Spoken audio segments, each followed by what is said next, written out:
పాక్కి కంటి మీద కునుకు లేకుండా చేస్తోంది భారత్. పహల్గామ్ ఉగ్రదాడి తర్వాత అటు దాయాది దేశాలు వణికిపోతున్నాయి. ఏం జరుగుతుందో తెలియక దిక్కుతోచని స్థితిలో ఉంది పాకిస్తాన్. అన్ని వైపుల నుంచి అష్టదిగ్బంధనం అయిపోయింది. ఎటు చూసినా కనీసం ఒక్క అవకాశం, ఒక్క ఆశ కూడా కనిపించడం లేదు. చైనా తప్ప ఏ దేశం కూడా కనీసం సహకరించడం లేదు. ప్రపంచవ్యాప్తంగా టెర్రర్ కంట్రీగా డిక్లేర్ చేసే అవకాశాలు కూడా పెద్ద ఎత్తున ఉన్నాయి. యుఎన్ఎస్సికి వెళ్తే యుఎన్ఎస్ సహకరించారు. యుఎన్ఓలో కూడా చాలా టఫెస్ట్ క్వశ్చన్స్ అందించి మీరే చెప్తున్నారు లష్కర్ ఈ తోయిబా, జైషీ మహమ్మద్ లాంటి ఉగ్రవాద సంస్థలకి మద్దతుగా నిలబడ్డ మీరే మళ్ళీ మా పైన భారత్ దాడి చేసిన ఎలా చెప్పగలుగుతున్నారంటూ కూడా చాలా టఫెస్ట్ క్వశ్చన్స్ సంధించింది యునైటెడ్ నేషన్స్ ఆర్గనైజేషన్. ఈ నేపథ్యంలోనే పెద్ద ఎత్తున పాకిస్తాన్ భయపడిపోతోంది. భారత్ దెబ్బకి పాకిస్తాన్లో పెద్ద ఎత్తున అలజడులు మొదలయ్యాయి. ఇప్పటికే ఒక నీటి బాంబ్ పేల్చాం మనం, గుర్తుంది కదా. సింధు జలాల ఒప్పందం రద్దు చేస్తూ ఒక నీటి బాంబుని పేల్చాం. ఈ నేపథ్యంలోనే భారత్ దెబ్బకి పాకిస్తాన్ అల్లాడిపోతోంది. తాగడానికి నీళ్ళు లేవు, అక్కడ కనీసం పంటలు పండించుకుందామంటే నీళ్ళు లేవు, అక్కడ ఎలక్ట్రిసిటీ ప్రొడక్షన్ కోసం నీళ్ళు లేవు. ఎటు చూసినా కూడా చాలా తీవ్రమైనటువంటి ఇక్కట్లు ఎదుర్కొంటోంది పాకిస్తాన్. ప్రస్తుతం చినాబ్ నది ఏదైతే ఉందో పూర్తిగా ఎండిపోయింది. సియాల్కోట్ సమీపంలోని చియాన్ నది ఎండిపోయినటువంటి ఆ దృశ్యాలు చూడండి. ఇక్కడ ఆర్టీవీ స్క్రీన్ పై చూస్తున్నారు కదా, అవన్నీ కూడా చినాబ్ నది ఏదైతే ఇండస్ రివర్ కి సంబంధించినటువంటి ఒక ఉపనది ఉందో ఉపనది అది. సో ఆ సింధు జలాల్లో కలిసేటువంటి ఉపనది చినాబ్ నది పూర్తిగా ఎండిపోయింది. మట్టి దిబ్బలు, ఇసుక దిబ్బలు, అక్కడ రాళ్ళు రప్పలు తప్ప ఏమి కనిపించడం లేదు. ఈ నదిపైన ఆధారపడి చాలా పెద్ద ఎత్తున గ్రామాలు ఉన్నాయి. చాలా పెద్ద ఎత్తున అక్కడ పంట పండించుకుంటే వారు కూడా ఉన్నారు. సో సింధు జలాలకు సంబంధించిన ఉపనదిగా ఉన్నటువంటి చినాబ్ నది ఎండిపోయినటువంటి దృశ్యాలు చూస్తుంటే ఇది కదా భారత్ దెబ్బ, ఇలా కదా భారత్ పాకిస్తాన్ కొట్టాల్సింది. ఇటువంటి విధంగా మనం ఆయుధాలతో దాడి చేయలేరు, మనం డైరెక్ట్గా ఆ రంగంలోకి దిగలేదు, యుద్ధక్షేత్రంలో దిగలేదు. కానీ ఇక్కడ నిల్చునే మన దగ్గర మన చోట నిల్చునే ఒక దెబ్బ కొడితే పాకిస్తాన్ అల్లాడిపోతోంది. తాజాగా ఈ దృశ్యాలు, శాటిలైట్ దృశ్యాలు రిలీజ్ అయ్యాయి. ఈ చిత్రాల్లో పూర్తిగా నీరు అడిగంటిపోయింది. త్వరలోనే పాకిస్తాన్లో భారీ నీటి సంక్షోభం ఎదురయ్యే అవకాశం ఉంది. ఖరీఫ్ సీజన్ నుంచే పాక్కి నీళ్ల కట్టకట్ట మొదలైంది. చినాబ్ నుంచే 80% జనాభాకు నీళ్లు అందిస్తూ ఉంటారు పాకిస్తాన్ ప్రభుత్వం. సో ఈ నేపథ్యంలో అక్కడ చినాబ్ నది పూర్తిగా ఎండిపోవడంతో తాగడానికి నీళ్లు కూడా లేవు. పాక్ ప్రభుత్వం తీరుపైన అక్కడ ప్రజల్లో కూడా తీవ్రమైనటువంటి ఆగ్రహం వెలుగక్కుతున్నారు. ఇప్పటికే సింధు జలాలు ఆపేసిన భారత ప్రభుత్వం జీలన్ నది నుంచి కూడా నీటిని అడ్డుకునే యోచనలో ఉంది. ప్రజెంట్ జీలన్ నది అంటే దీంట్లోనే ఒక సబ్ రివరే ఉపనది. సో ఆ ఉపనది కాస్త ఉప్పొంగి ప్రవహిస్తోంది. ఎగువన కురుస్తున్న వర్షాలకు ఉప్పొంగి ప్రవహిస్తోంది. దాన్ని అడ్డుకట్టడానికి కనీసం కొన్ని డ్యాములు కూడా లేవు కాబట్టి కొంతగా నీరు వదిలే ప్రయత్నం చేస్తోంది. దీనికి సంబంధించి మరిన్ని అభ్యాసం ప్రతినిధి సీనియర్ జర్నలిస్ట్ కృష్ణమోహన్ సిద్ధంగా ఉన్నారు. కృష్ణమోహన్, సింధు జలాల రద్దు తర్వాత పాకిస్తాన్కి నీటి బాంబు పేల్చినట్టయింది.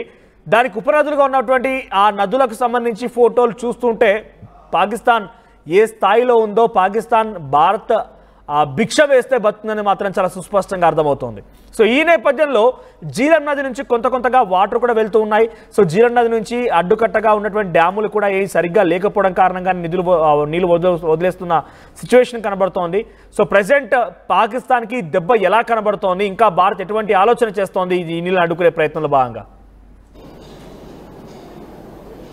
ఎస్ మనోజ్, ఓవరాల్గా చూసుకుంటే పాకిస్తాన్కి ఇండియా కొట్టిన దెబ్బ ఏదైతే నీటి బాంబు అనుకోవాలి ఒక రకంగా, ఇది వేసిన వ్యూహాత్మకంగా చేసిన ఈ చర్య ఏదైతే ఉందో దాంతో పాకిస్తాన్లో ఉన్న ప్రజలందరూ కూడా ప్రభుత్వం మీద తిరగబడే పరిస్థితి అయితే ఉంది.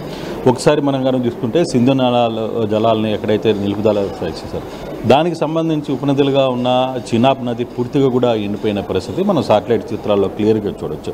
ఈ చినాబ్ నది దాదాపుగా 80% ఖరీఫ్ పంటలకు కావచ్చు, 80% ప్రజలకు వాటర్ అందించడం కావచ్చు, ఖరీఫ్ పంటలకు కావచ్చు, ఇతర అవసరాలకు కావచ్చు, ఎలక్ట్రికల్ ఉత్పత్తికి కావచ్చు, వీటన్నిటికి కూడా బేసిక్గా ఈ చినాబ్ నది మీదనే అందరూ కూడా ఆధారపడి బతికే పరిస్థితి అయితే ఉంటుంది. సో ఇప్పుడు ఆ చినాబ్ నది మనం కానీ చూసుకుంటే ఇప్పుడు సాటిలైట్ ఫోటోలు కానీ ఒకసారి కానీ చూస్తే క్లియర్గా అక్కడ ఎండిపోయి రాళ్ళు, ఇసుక దిబ్బలు తప్ప ఏమీ కనపడిన పరిస్థితి. మరో 2 రోజులు ఇలాగే కొనసాగితే చినాబ్ నది పూర్తిగా కూడా ఎడారిలాగా కనపడబోయే పరిస్థితి అయితే చాలా స్పష్టంగా కనపడుతుంది. మరోవైపు భారత్ జీలం నదిని కూడా, అంటే ఆ సింధు జలాలకు సంబంధించిన ఉపనదిగా ఉన్న జీలం నదిని కూడా పూర్తిగా కూడా ఆపే ప్రయత్నం అయితే చేస్తోంది. కాకపోతే ఇప్పటికే పైన కొంత పెద్ద ఎత్తున వాటర్ వస్తున్న నేపథ్యంలో కొద్దిగా అక్కడి నుంచి వాటర్ అయితే పాకిస్తాన్లోకి వస్తుంది. కానీ దాన్ని కూడా బహుశా ఈరోజు రేపటి లోపలే దాన్ని పూర్తిగా కూడా ఆ కట్టడి చేయాలనే ఒక ప్రయత్నం అయితే చేస్తుంది. బహుశా అది కూడా ఒక 2-3 రోజుల వరకే పాకిస్తాన్లోకి నీళ్లు వచ్చే పరిస్థితి తప్పితే మిగతా ముందుకు సాగలేదు అనేది. అయితే ఇక్కడ నీటి బాంబు పేల్చిన భారత్కి పాకిస్తాన్ మీద, అదేవిధంగా పాకిస్తాన్ ఏదైతే ఐక్యరాజ్య సమితికి వెళ్ళిందో, నిన్న పార్లమెంటరీ బోర్డు సమావేశానికి వెళ్ళిందో, ఇక్కడ పరిస్థితులన్నీ కూడా పాకిస్తాన్కి ఎదురుదెబ్బ తగులుతున్నాయి.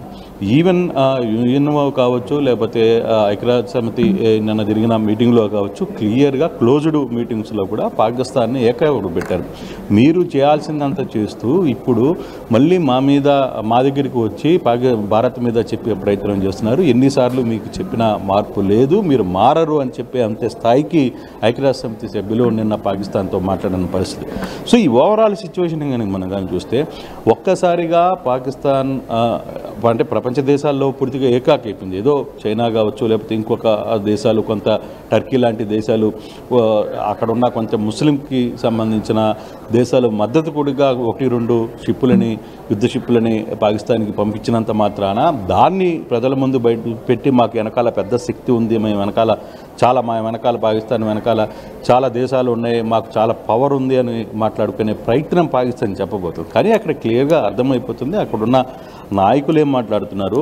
పాకిస్తాన్ ఉన్న ప్రజలు పాకిస్తాన్ అధ్యక్షుడి మీద కావచ్చు, ప్రధానమంత్రి మీద కావచ్చు, వాళ్ళు విరుచుకుపడుతున్న పరిస్థితి. కనీసం నీళ్లు తాగడానికి అంటే వాటర్ బాటిల్ కొనుక్కునేదానికి కూడా 150 రూపాయలు పెట్టాల్సిన పరిస్థితి ఉంది. ఇప్పుడే ఆర్థికంగా సంక్షోభంలో ఉన్న పాకిస్తాన్ పరిస్థితి అంతంత మాత్రంగా ఉంటే అది మళ్ళీ యుద్ధానికి సిద్ధమవుతుంది. మేము ఏదైనా చేయగలం, భారత్ని తిప్పి కొట్టగలం, భారత్ మీద మేము అనుకుంటే అనుదాముడి చేయగలం, లేకపోతే ఇంకోటి చేయగలం అని చెప్పి బీరాలు పోతుంది. అయినప్పటికీ కూడా ఇప్పటికీ కనీసం వాళ్ళకి ఒక 4 రోజులు యుద్ధం జరిగితే, 4 రోజులు యుద్ధం జరిగితే అవసరమైన పెట్రోల్ కావచ్చు, లేకపోతుంటే అక్కడ అవసరమైన ఆహార పదార్థాలు కావచ్చు, అవి కూడా పాకిస్తాన్కి క్లియర్గా లేవు.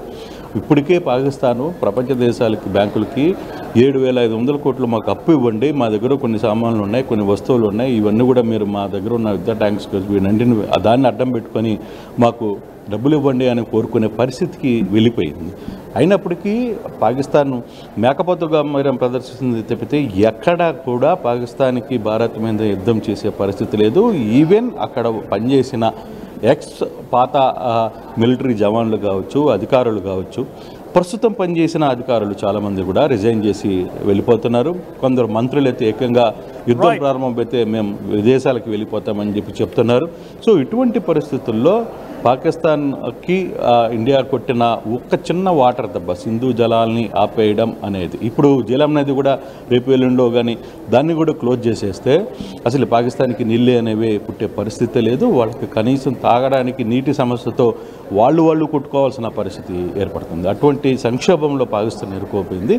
ఒకవైపు భారత్ మాత్రం తాను అనుకుంటున్న ప్రకారంగా అన్ని రకాల కార్యక్రమాలకి సిద్ధమవుతుంది, అన్ని రకాల యాక్షన్ ఆఫ్ ప్లాన్కి సిద్ధమవుతుంది. ఈరోజు భారతదేశంలో ఉన్న అన్ని ముఖ్యమంత్రులతో, అంతా హోంశాఖ కార్యదర్శులతో కూడా కేంద్ర కార్యదర్శి క్లియర్గా మాట్లాడిన పరిస్థితి ఉంది. సో ఈ సందర్భం అంతా జరుగుతోంది. సో ఎప్పటికైనా రేపు మాక్ డ్రిల్ నిర్వహించబోతున్నారు. సో భారత్ చేయాలనుకున్న యాక్టివిటీస్ అంతా కూడా చాలా స్పష్టంగా చేస్తుంది. కానీ పాకిస్తాన్లో మాత్రం నీటి ఎద్దడి చాలా తీవ్రమైన సంక్షోభాన్ని గురి చేయబోతున్న పరిస్థితి కనపడుతుంది. Right, thank you Krishnamohan, thank you for that bet. So మొత్తం మీద సింధు జలాల రద్దు విషయంలో భారత్ చేసినటువంటి నిర్ణయానికి కారణంగా పాకిస్తాన్ అల్లాడిపోతోంది. వాళ్ళు గొంతు తడుపుకోవాలన్నా మన నీళ్లు కావాల్సి. ఒకసారి ఇక్కడ దృశ్యాలు చూడండి. ఒకవైపు సింధు జలాలు నిలిపిన తర్వాత అక్కడ ప్రజెంట్ సిచ్యువేషన్ ఎలా చూడండి. అక్కడ ఆ చీనాబ్ నదికి సంబంధించిన దృశ్యాలు మీకు చూపిస్తున్నా. లెఫ్ట్ సైడ్ బాక్స్ లో పూర్తిగా బండరాలు తేలిపోయాయి, చిన్న చిన్న మడుగులు కట్టి ఉన్నాయి.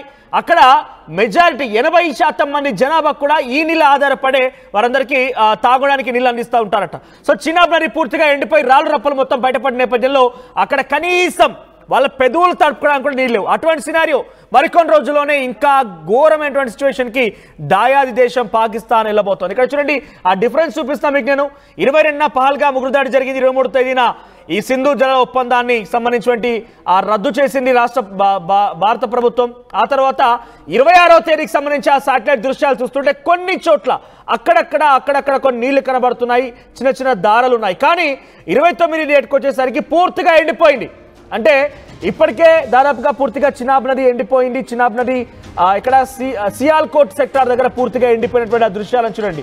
సో ఏ మాత్రం కూడా నీళ్లు సప్లై లేవు, ఏ మాత్రం కూడా నీటి జాడ లేదు, వారికి కనీసం తాగడానికి నీళ్ళు లేవు, అక్కడ అగ్రికల్చర్ యూసేజ్ కోసం నీళ్ళు ఎటువంటి పరిస్థితుల్లో కూడా నీళ్ళు లేకపోవడంతో అల్లాడిపోతోంది. ఇకపై జీఎం నది కొంతగా దానికి అడ్డుకట్టుగా డ్యామ్స్ లేవు కాబట్టి నీళ్లు వదులుతోంది. కానీ రేపు మాపు దాన్ని కూడా కట్టడి చేసే అవకాశం ఉంది. సో నీటి బాంబుతో పాకిస్తాన్ అల్లాడిపోతోంది. భారత్ పేల్చినటువంటి ఈ ఒక్క నీటి బాంబు పాకిస్తాన్ పైన చాలా తీవ్రమైనటువంటి ప్రభావం చూపించింది.